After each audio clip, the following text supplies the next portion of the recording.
The Tangamunda Bridge over the Elbe River, largely destroyed by retreating German forces on April 12, 1945, had become a fragile and dangerous crossing.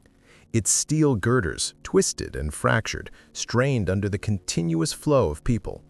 Soldiers and civilians alike navigated the splintered remnants of what had once been a modern military crossing, moving in cautious, single-file progress across the precarious structure.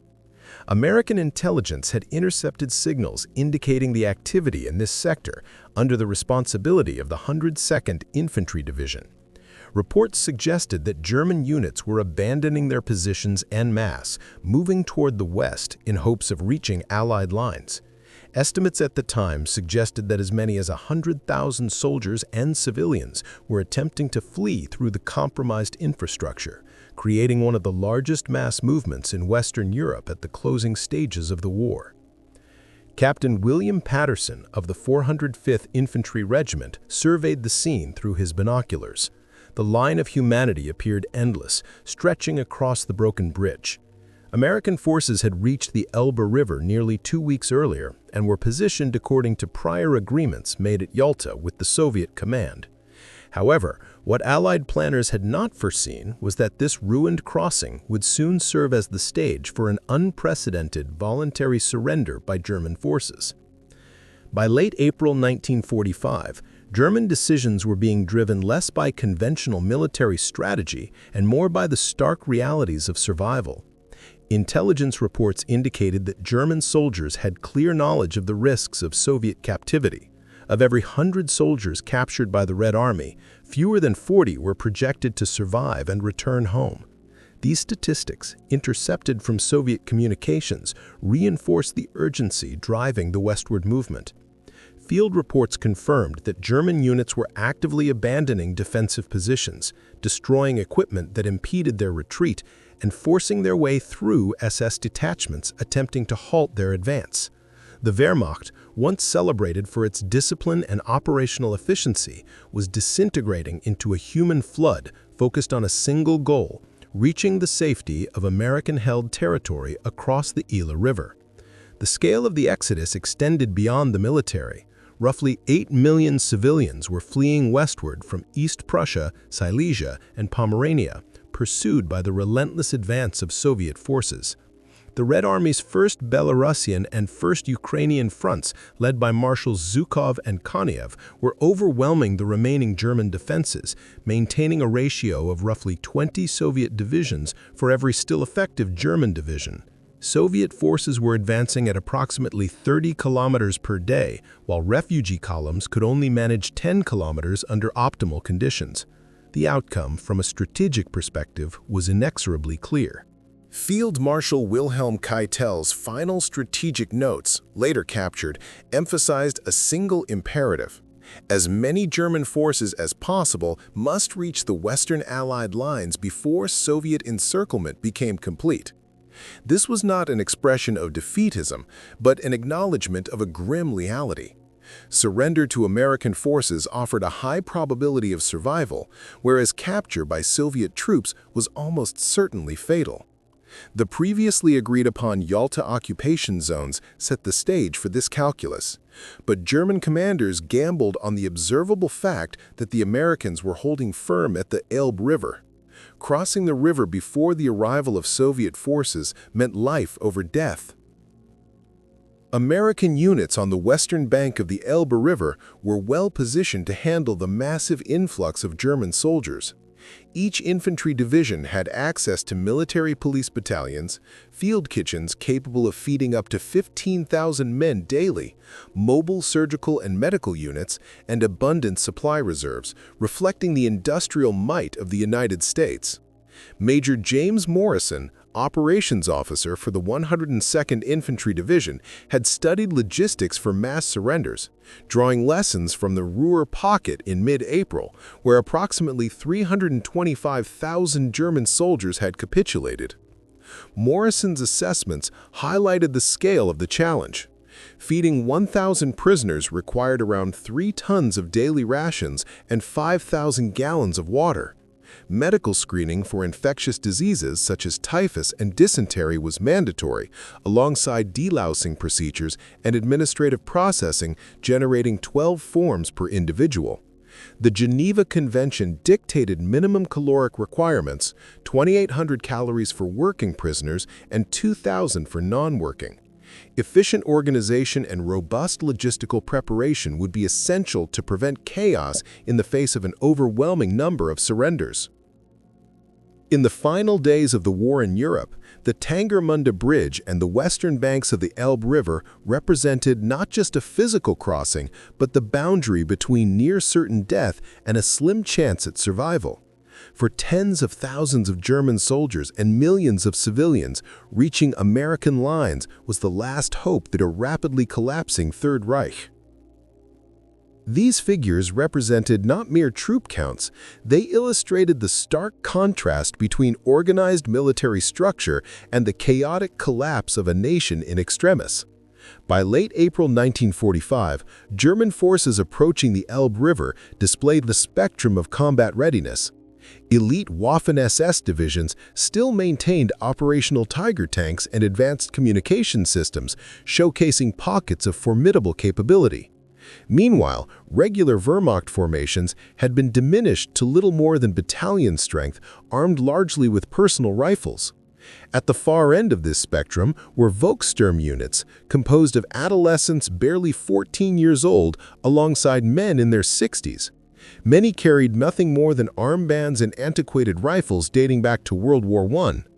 Behind these frontline troops were various auxiliary formations, construction battalions organized under the TOT organization, Luftwaffe ground personnel without aircraft, naval crews from ports already destroyed, and female auxiliaries who faced extreme risks if captured by advancing Soviet forces.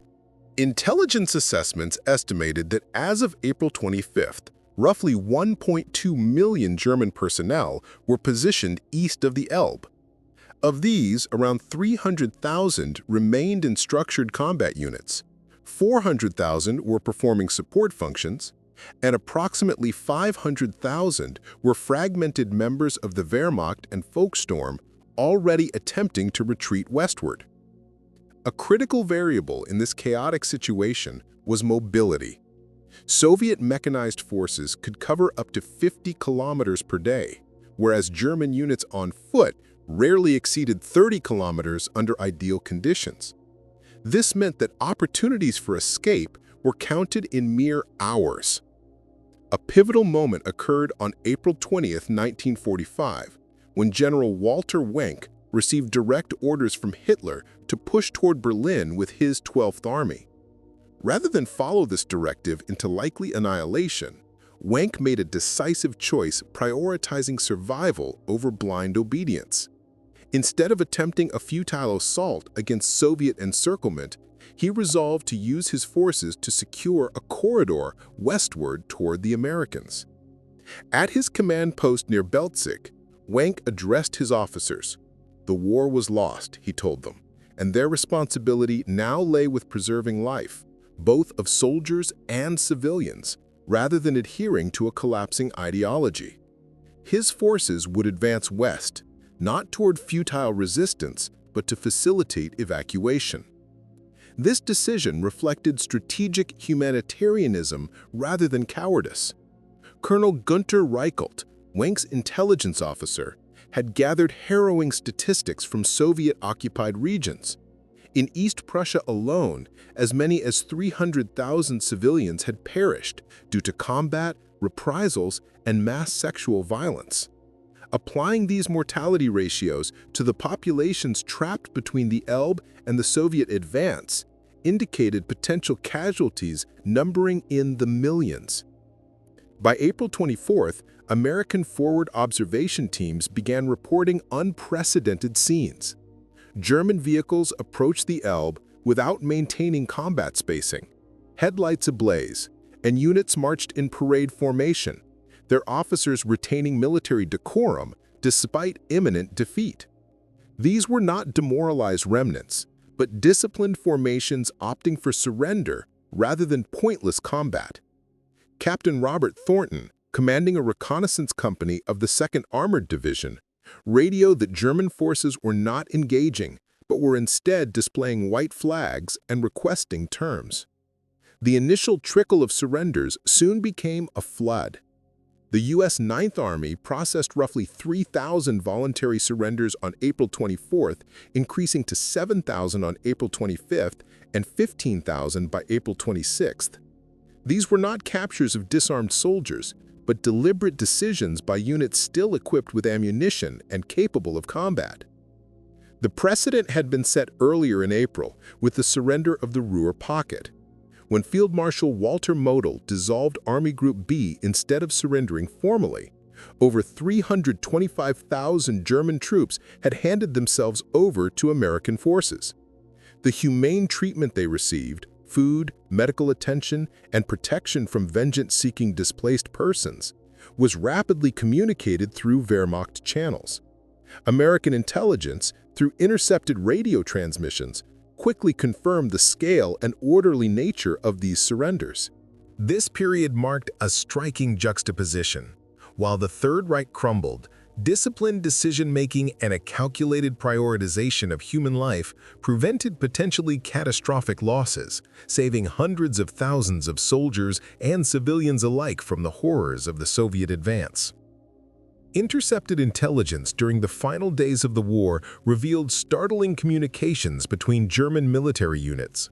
On April 27th, the commander of the 3rd Panzer Corps transmitted a report noting, "American forces are fully adhering to Geneva Convention protocols at all collection points.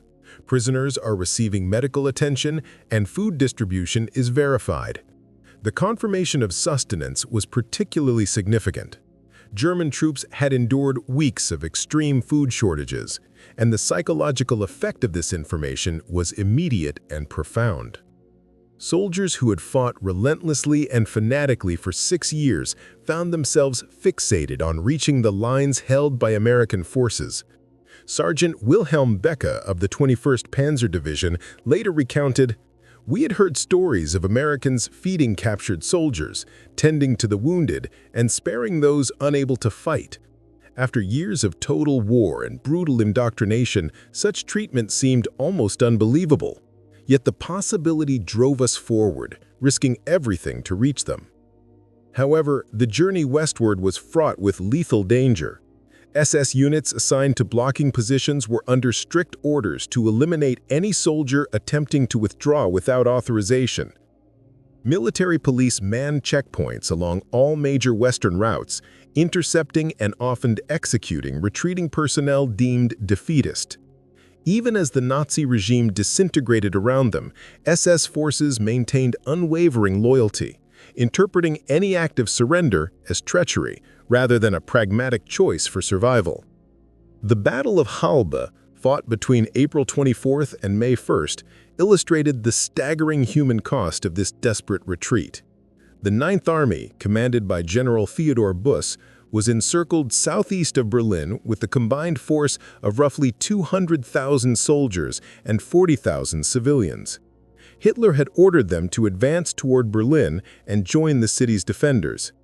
In defiance of these instructions, Buss collaborated with General Walther Wenck to organize a westward breakout aimed at reaching American positions. The operation commenced at 8 p.m. on April 25th, with leading elements of the 11th SS Panzer Corps using their remaining fuel to penetrate Soviet lines near Halbe village. Following the spearhead, a massive procession unfolded, encompassing combat units, medical teams, logistical and administrative personnel, civilians fleeing the east, and even regimental bands carrying their instruments.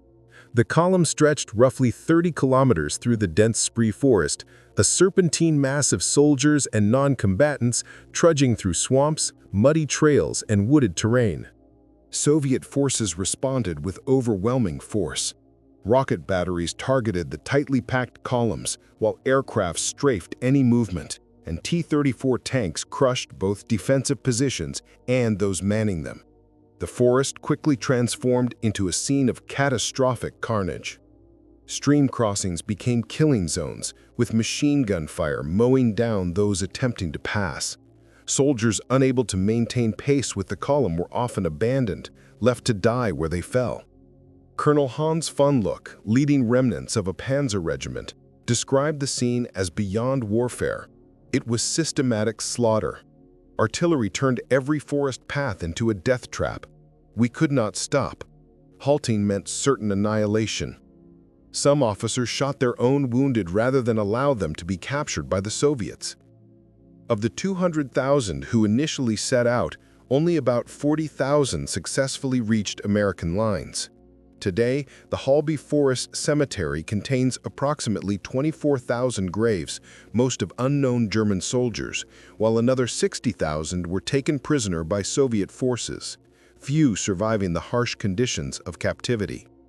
Thousands more were killed in scattered skirmishes, drowned while crossing rivers, or disappeared in the forest's depths. Meanwhile, General Wenck's 12th Army conducted an extraordinary operation with a distinctly humanitarian dimension. Defying direct orders from Hitler to move toward Berlin, Wenck instead secured a 40-kilometer-wide corridor along the Elbe River, allowing isolated German units trapped to the east to escape. His forces, numbering around 100,000 and including elite divisions such as Clausewitz and Scharnhorst, held the corridor against relentless Soviet pressure while thousands of civilians and soldiers moved through. Wenck established his command center in a local schoolhouse near Furch, transforming it into a hub for coordination. His staff worked tirelessly, arranging transport for the wounded, distributing the Army's dwindling food reserves to civilians, and maintaining radio contact with scattered units still making their way west. Lieutenant Hans Mayenman, serving in Wenck's operations staff, documented the immense scale and complexity of these efforts, underscoring the logistical and human challenges faced in the war's final chaotic days.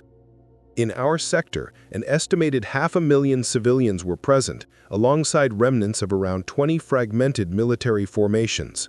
Supplies were critically low, food for the population had run out, medical resources were depleted, and ammunition stocks were only sufficient for roughly 2 days of sustained combat. Despite these conditions, it was imperative to hold the line until all those who could be evacuated reached the American positions. General Wenck personally visited the forward posts, offering words of encouragement to soldiers who were physically and mentally exhausted. Many of these troops were barely out of their training academies or elderly veterans from the Volkssturm region. To them, Wenck became a symbol of unwavering resolve and almost legendary persistence. One soldier later recalled that while senior officers were abandoning their posts and retreating west in staff vehicles, Wenck remained, and his presence alone kept the troops from following suit. Strategically, the general avoided attempting to defend a continuous front. Instead, he fortified critical junctions, road intersections, and river crossings. This forced enemy forces to organize deliberate attacks rather than conducting rapid, unopposed advances, effectively slowing the opposition and providing a vital window for civilian evacuation. However, the defensive efforts came at a high cost for the units holding the line. Central to the withdrawal operation was the Tangermunde Bridge, which had been deliberately destroyed by Wehrmacht engineers on April 12 to impede the American advance. Ironically, the ruined structure now served as the only viable crossing for nearly 50 kilometers in either direction. German and American engineers collaborated from opposite sides of the river to stabilize the wreckage, creating a narrow, single-file passage. The scene at the crossing was unprecedented. Between May 4th and May 7th, roughly 100,000 individuals made their way across the damaged bridge. Traffic was managed jointly. German colonels collaborated with American sergeants. German military police maintained order on the eastern approach, and American MPs controlled the western side. Both sides recognized that any blockage could trap thousands as Soviet forces advanced. Lieutenant Colonel William Davis of the 102nd Infantry Division later described the surreal coordination. German officers saluted American troops, who returned the gesture. Engineers on both sides shared equipment and expertise to reinforce the crossing. The continuous flow of humanity was emotionally overwhelming. Some German officers surrendered formally with their unit banners. SS commanders requested honorable detention for their men, and naval personnel pressed into ground combat crossed with their colleagues. Young female auxiliaries, some barely 17, pleaded not to be sent east. Civilians endured the most visible hardships. Families transported possessions in wheelbarrows and strollers. Children separated from their parents were passed along by strangers. The elderly were carried, and hospital patients remained in their beds as medical staff pushed them across. Master Sergeant James Patterson, supervising the western approach, recalled that the procession never ceased, from early morning into the night by moonlight. Soldiers, women with infants, teenagers in military attire, and elderly individuals in Volkssturm armbands all moved without panic, focused solely on reaching safety. The sheer volume of evacuees quickly overwhelmed American administrative capabilities. Compliance with the Geneva Convention required detailed documentation, medical screening, and the provision of adequate sustenance and shelter. Processing a single prisoner could take up to 20 minutes, yet tens of thousands were arriving daily at the peak of the evacuation. Recognizing the impossibility of maintaining bureaucratic standards under these conditions, Colonel Benjamin Thompson, Chief of Staff of the 18th Airborne Corps, prioritized immediate humanitarian needs over paperwork. Feeding, delousing, and treating the wounded took precedence over formal record-keeping. While this decision saved countless lives, it also created a long-term administrative crisis, with families separated and soldiers displaced from their units, complicating accurate casualty accounting for years to come. The aftermath of Germany's collapse created an unprecedented humanitarian challenge. While some high-ranking war criminals might have evaded immediate accountability amidst the chaotic mass of surrendered troops, turning away those in need was inconceivable. The scale of medical emergency was overwhelming. Field reports from U.S. Army medical units indicated that roughly 1 in 3 surrendering German soldiers required urgent care. Years of insufficient nutrition had left the population debilitated, and starvation had become universal. The threat of infectious disease loomed large. Typhus, spread by lice, posed the risk of widespread outbreaks. Combat injuries, left untreated for weeks, had become severely infected, with gangrene setting in for many. Units originally designed to treat a few dozen wounded were suddenly responsible for hundreds each day. Captain David Miller of the 330th Medical Battalion performed continuous surgery for 72 hours straight, treating injuries that were no longer recent battlefield wounds, but neglected infected traumas. Men limped on fractured bones, shrapnel lodged in their flesh. Women carried untreated injuries from assaults, and children were so malnourished they could barely stand. Supplying the vast number of surrendered personnel taxed even the substantial resources of the American military. One infantry division's rations, sufficient for 15,000 troops for a week, were suddenly stretched to feed 60,000 prisoners and an unknown number of civilians by May 5th. Emergency supply convoys ran non-stop from rear area depots, while C-47 transport planes parachuted essential provisions to forward positions. The Red Ball Express, famed for sustaining Patton's rapid advance across France, was reactivated to deliver food to former enemies. At Supreme Headquarters Allied Expeditionary Force, SHAEF, General Dwight D. Eisenhower confronted a nearly impossible situation. The agreements forged at Yalta were clear.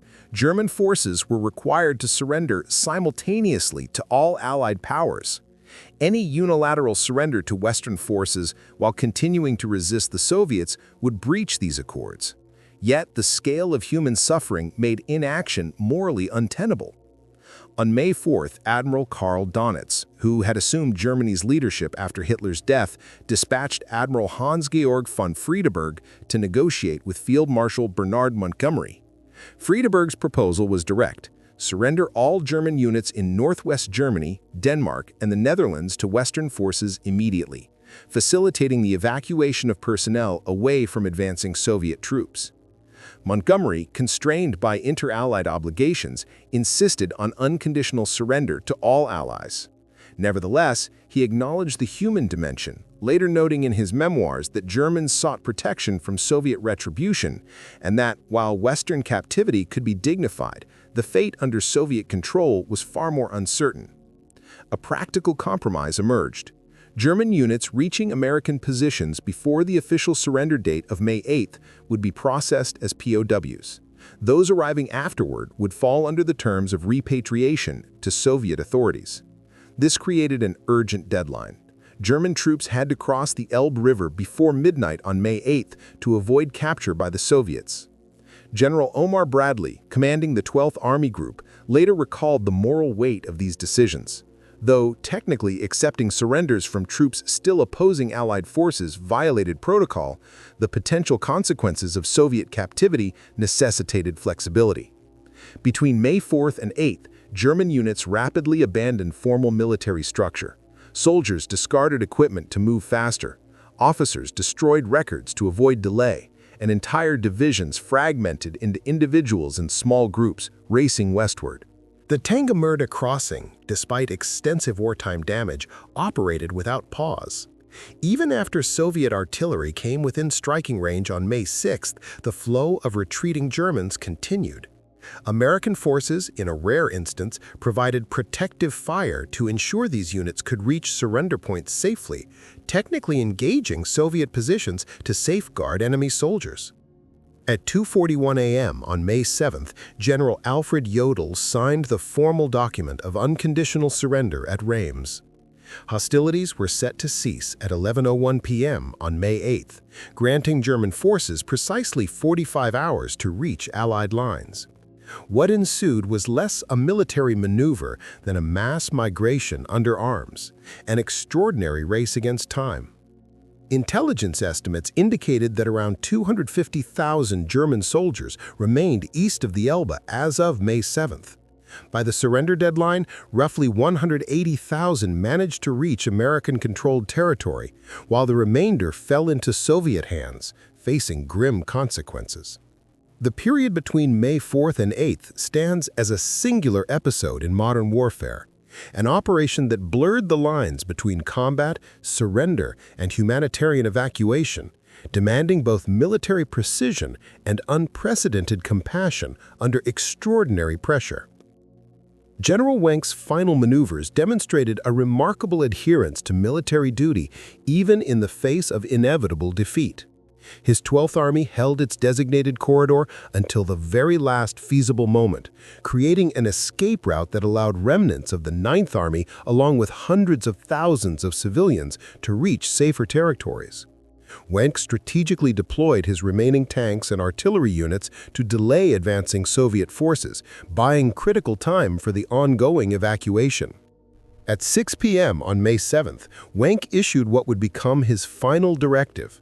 The 12th Army had accomplished its ultimate mission, having rescued all those it could, and commanders were now free to prioritize the safety of their personnel. This was not an order to surrender, but rather a formal release from duty, granting his officers and soldiers the autonomy to make their own choices in the face of overwhelming circumstances. Wenck himself was among the last to withdraw, crossing a heavily damaged railway bridge near Tangamunda at 2 a.m. on May 8th. Less than a full day before the ceasefire took effect. Soviet forces had already begun moving into positions abandoned by his troops mere hours earlier. From an original force of roughly 200,000 men, approximately half, around 100,000, reached American-controlled lines. Beyond military personnel, Wenck's disciplined adherence to orders saved an estimated 250,000 civilians from the chaos that might have otherwise engulfed them under direct Soviet control. Individual accounts revealed the human dimension of this mass movement. Luftwaffe Lieutenant Klaus Hartmann flew his Messerschmitt Bf 109 westward until fuel exhaustion forced him to crash land in a field occupied by Americans, choosing this peril over the certainty of Soviet capture. Submarine commander Heinrich Lehmann-Brock navigated his vessel up the Elbe River as far as possible before scuttling it and guiding his crew across land to reach American lines. A Wehrmacht physician chose to remain with gravely wounded soldiers unable to move, fully aware that it would lead to captivity, stating simply that someone had to care for those who could not flee. Meanwhile, a teenage soldier gave up his place on an overcrowded transport truck for an elderly civilian and then embarked on a 100-kilometer trek to reach American positions, arriving 18 hours after the ceasefire. Sympathetic guards accepted him despite the delay. Temporary collection points such as the Rhine-Wien meadow camps became the focal points for this enormous movement of people. Often little more than farmland enclosed by barbed wire, these facilities held over 1 million German prisoners by May 15th. Conditions were rudimentary but survivable, in stark contrast to the far harsher Soviet camps. Prisoners initially had only shallow dugouts for shelter, minimal food providing roughly 1,200 calories per day, later increased, and water supplied from nearby rivers or temporary pipelines. Sanitation was basic, and overcrowding facilitated the rapid spread of disease, yet the death rate remained under 1%, compared to estimates of 35% or more in Soviet captivity. Colonel James Foster, in charge of Camp Remagen, faced immense logistical and organizational challenges. The camp, designed for 100,000 individuals, temporarily housed 184,000 by May 12th. Its population was extraordinarily diverse. SS officers coexisted alongside communist prisoners, Hitler Youth members alongside veterans of Stalingrad, female auxiliaries required separate facilities, and naval personnel unfamiliar with land warfare were also present. Despite this chaotic mix, Foster's command managed to maintain order and keep prisoners alive. The processing of prisoners highlighted the collapse of the Wehrmacht's administrative structure. Some units arrived with complete personnel lists enabling accurate documentation, while others had only fragmentary information.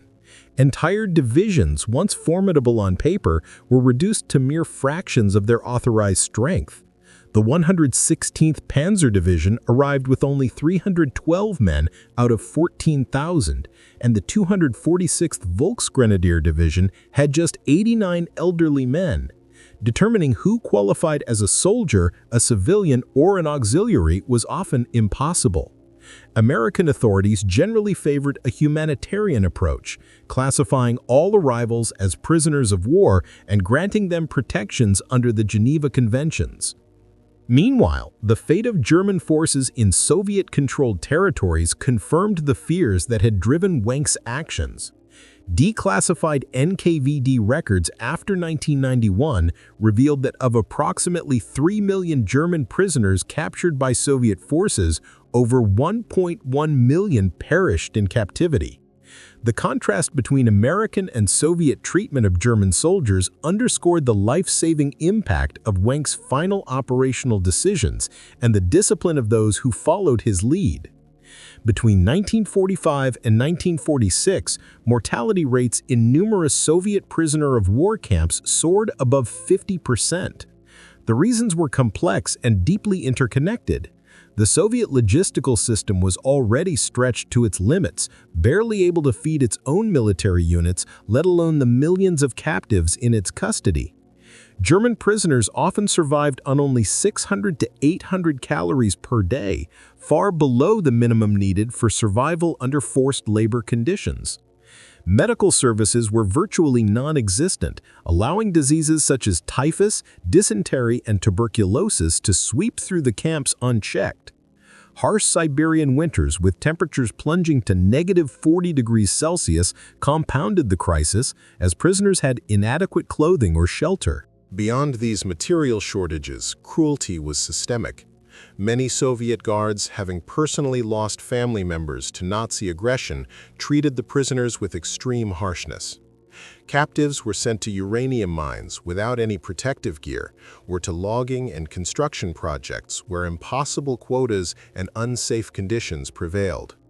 Sick or injured prisoners were sometimes executed outright, regarded as expendable. Viktor Estefiev, a former Soviet officer, later recounted that guards were encouraged to view the deaths of German prisoners as a form of retribution, payment for the suffering of Leningrad, Stalingrad, and the 27 million Soviet citizens who had perished. Competitions among guards to push prisoners to death faster were common, and showing compassion was seen as a betrayal of fallen comrades. The statistical record underscores the disparity between Western and Soviet custody. In American camps, of 3.8 million German soldiers held, approximately 137,000 died, representing a death rate of just 3.6%. Most fatalities were due to injuries sustained before capture or illnesses contracted during the chaotic final weeks of the war. By June 1945, American camp deaths had stabilized at a monthly rate of only 0.15%. Soviet data, even when officially reported, reflect a far graver situation. Soviet records acknowledge 356,700 German deaths, but research by German historians suggests that more than 1 million prisoners died. The Maska Commission found that less than half of those captured in 1945 survived until 1950. The survival rate varied sharply among specific groups. Waffen-SS members had only a 20% chance of surviving Soviet imprisonment, compared to 95% in American custody. Female auxiliaries often endured sexual abuse in Soviet camps, whereas American authorities generally released them within a few months. Teenagers in Hitler Youth units were frequently executed on sight by Soviet forces as ideological fanatics, while the Americans treated them as juvenile detainees, focusing on rehabilitation instead of punishment. The mass surrender to American forces in 1945 had far-reaching consequences for Europe's post-war landscape. By controlling the bulk of surviving German military personnel, the Western Allies gained vital intelligence that would influence the early Cold War. Operations like Paperclip benefited from this, as skilled German specialists deliberately made their way to American lines. For example, Werner von Braun's rocket team traversed 500 kilometers through collapsing front lines specifically to reach U.S. forces.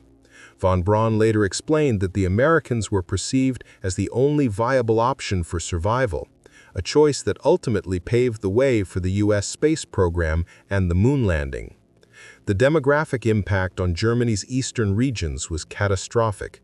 East Prussia, Silesia, and Pomerania lost almost all military-age men, either killed in combat, displaced westward, or perished in Soviet captivity. Entire family lines vanished, creating long-term social and gender imbalances that would affect the German Democratic Republic for decades. Psychological scars persisted for generations as families were split across the inner German border. Some members reached American lines, while others remained under Soviet occupation. Survival often depended on which army captured an individual, creating a profound and arbitrary trauma that shaped post-war German society. By the time the ceasefire took effect at 23:01 on May 8, 1945, American forces had processed roughly 1.5 million German soldiers over the final 3 weeks of the war. The 102nd Infantry Division alone accepted the surrender of 313,000 soldiers, more than the entire force that had invaded Poland 6 years earlier. Across all units, the numbers were staggering. The 9th Army reported taking 423,000 prisoners between April 20th and May 8th, while the 1st Army processed 387,000. Analysis revealed that fewer than 20,000 had been captured during combat.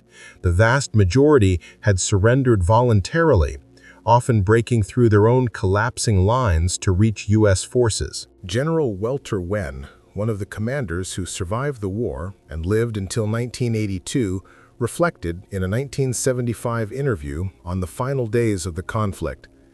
He described deliberately defying Hitler's orders, prioritizing the lives of his men over blind obedience to ideology. According to Wenck, every soldier successfully brought across the Elbe represented a victory, and every civilian spared a triumph. Despite the defeat of Germany, he emphasized that these last acts preserved humanity amid destruction. Wenck never expressed regret for his choices, asserting that he valued life over abstract notions of honor or ideology. His decisions reportedly saved around 250,000 soldiers and civilians from Soviet imprisonment. To this day, survivors and their families mark May 8th in memory of Wenck, celebrating him as the commander who chose compassion over cruelty. The widespread German surrender to American forces in April and May 1945 reflected far more than the cessation of combat. It was a profound humanitarian challenge, a collapse of ideological control, and an illustration of mercy's potential during the darkest periods of war.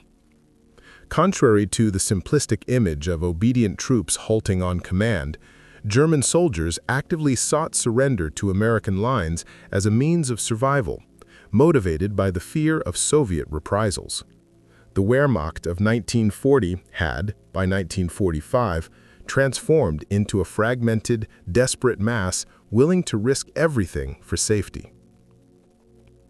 For the American military, managing this influx was an extraordinary test of both logistical capacity and ethical commitment.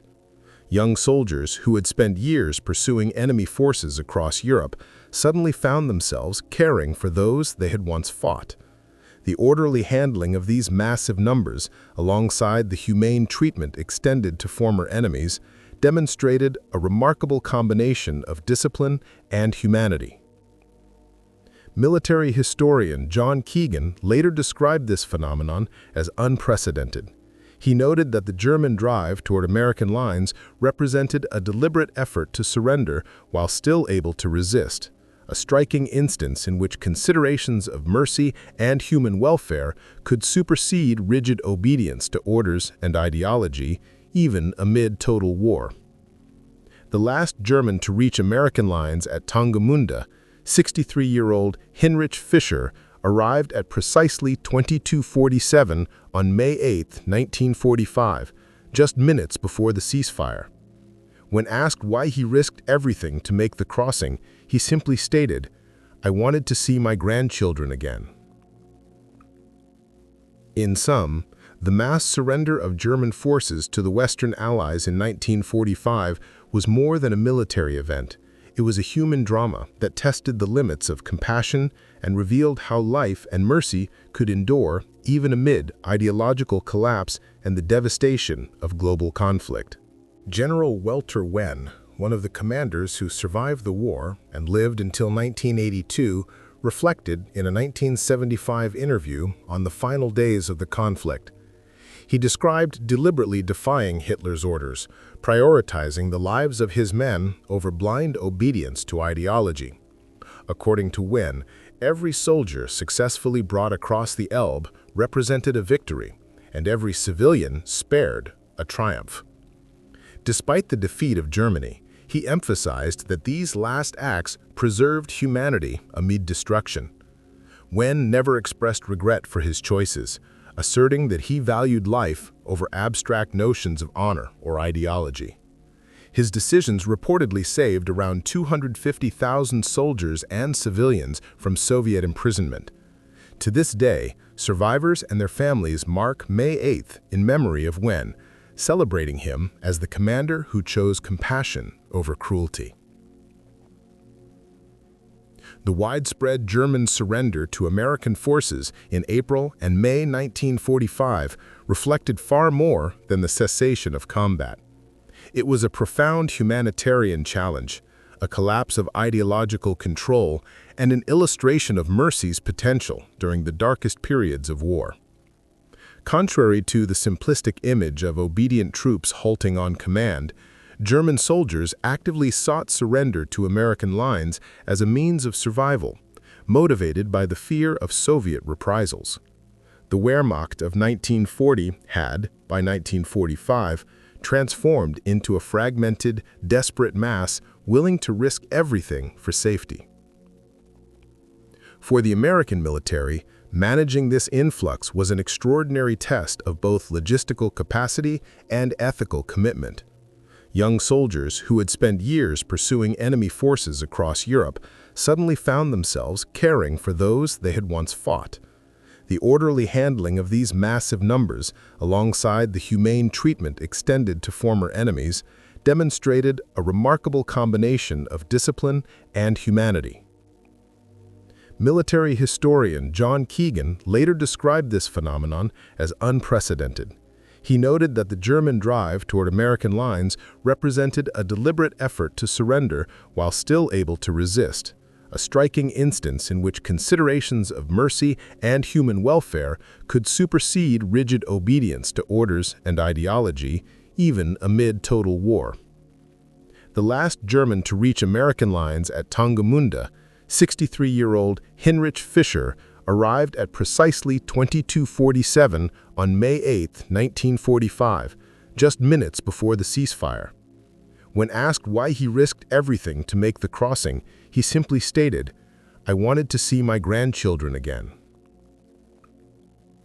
In sum, the mass surrender of German forces to the Western Allies in 1945 was more than a military event.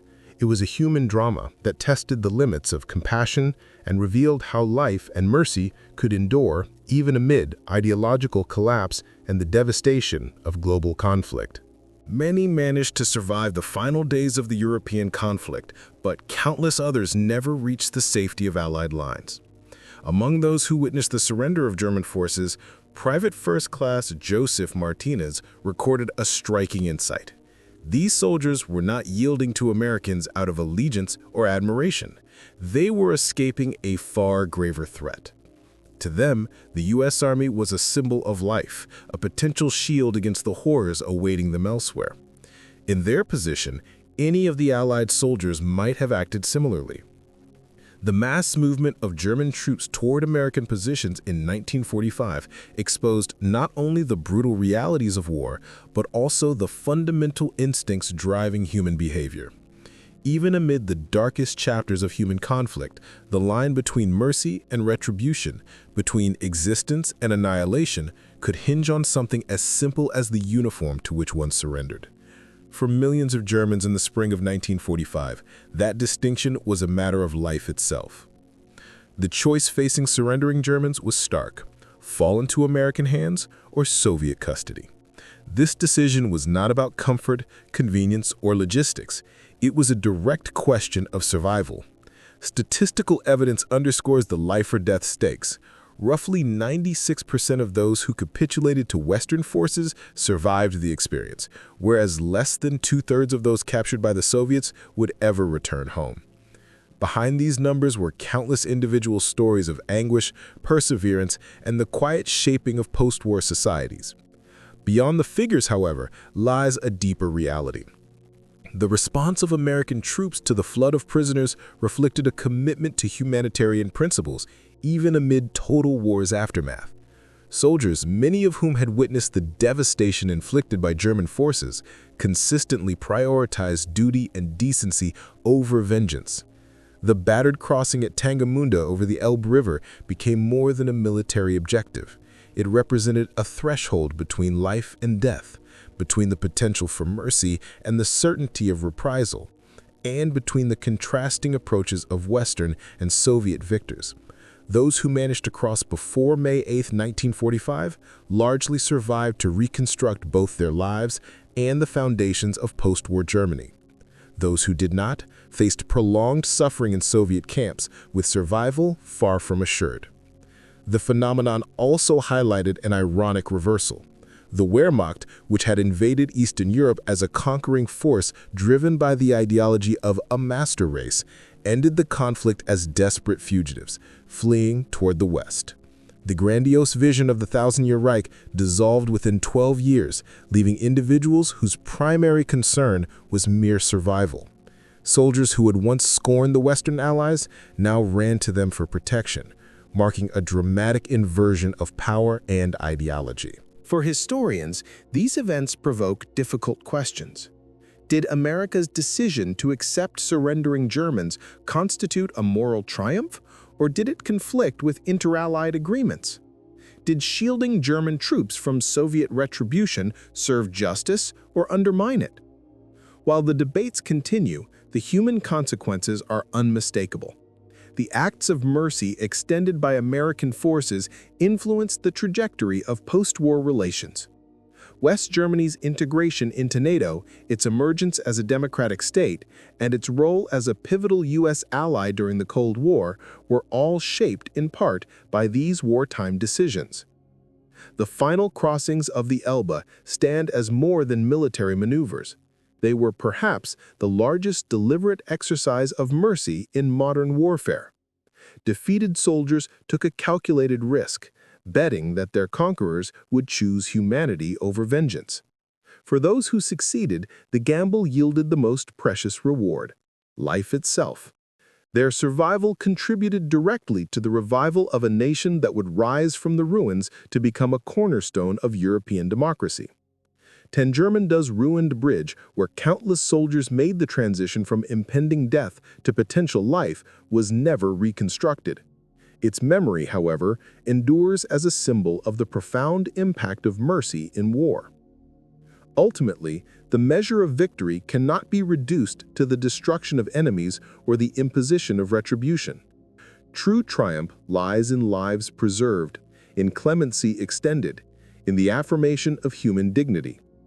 The Eighth Army's German flight to American lines in 1945 illustrates this principle vividly. Even amidst devastation, humanity can overcome hatred, mercy can outweigh revenge, and survival can prevail over destruction. For the hundreds of thousands who crossed the Elbe in those desperate days, this was not merely a strategic maneuver. It was a passage from a world defined by total war and racial animosity into one where law, mercy, and human dignity could take root. The story begins and ends at that fragile bridge over the Elbe, a place where former enemies became dependent on the goodwill of their victors, where American soldiers emerged as unexpected saviors, and where the act of accepting surrender embodied the highest potential of human compassion. This episode remains a lasting testament to the enduring power of mercy, demonstrating that even in humanity's darkest hours, choices grounded in decency can determine not only individual destinies, but the future of entire nations.